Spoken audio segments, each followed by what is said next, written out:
আমি সারাক্ষণে, কখন যাব সেখানে, কাঁদি আমি সারাক্ষণে, কখন যাব সেখানে, সহে না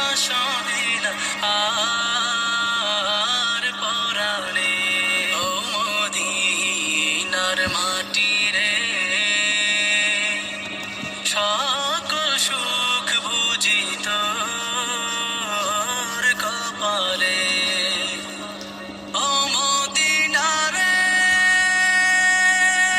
তো না মনে কোনো যাতনা, দেহে নাই পাখায় আমার, সাথে নাই টাকায় আমার, দেহে নাই পাখায় আমার, সাথে নাই টাকায় আমার, কেমনে কেমনে যাব সেখানে। ও মদিনার মাটি রে, সকল সুখ বুঝি তোর কপালে। ও মদিনা রে,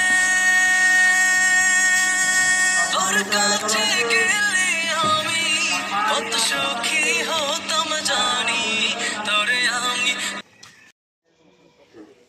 তো আমরা জানাজা ফরজে কিফায়া নামাজ 4 তাকবীরে হবে। যারা আরবিতে নিয়ত করবেন, নাওয়াইতু আন উদ্দিয়া আরবা তাকবীরাতে সালাতুল জানাজাতে ফরদুল কিফায়াতে আসসানাউ লিল্লাহি তাআলা ওয়াস সালাতু আলান নবী ওয়াদ দুআউ লি হাজাল মাইয়াতে ইক্তদাইতু বিহাজাল ইমাম মুতাওয়াজ্জিহান ইলা জিহাতিল কাবাতি শরীফাতি আল্লাহু আকবার।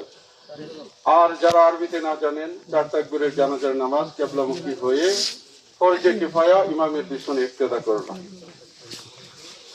তারপরে তাকবীর হবে, হাত বেঁধে রাখবেন, ছানা পড়বেন, তাকবীর হবে, দরুদ শরীফ।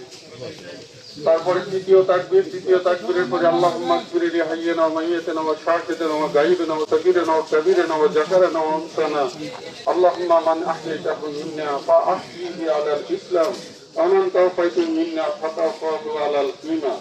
এই দোয়া করবেন। তারপরে ডান দিকে সালাম ফিরিয়ে ডান হাত ছেড়ে দিবেন, বাম দিকে সালাম ফিরিয়ে বাম হাত ছেড়ে দিবেন। জানাজার নামাজের কোনো একামত নাই। একামত নাই কেন? আপনি যেদিন মার গর্ভ থেকে দুনিয়ার জমিনে আসলেন, আপনার ডান কানে আযান দেওয়া হয়েছে, বাম কানে আকামত দেওয়া হয়েছে। আকামত হয়ে যাওয়ার পরে যে অল্প একটু সময় থাকে, এই অল্প একটু সময় আপনার হায়াতে জিন্দেগি, এই জিন্দেগি টুকুর মধ্যেই আপনাকে সততা মানবতার সাথে ইসলাম পালন করে যেতে হবে। আল্লাহ পাক আমাদের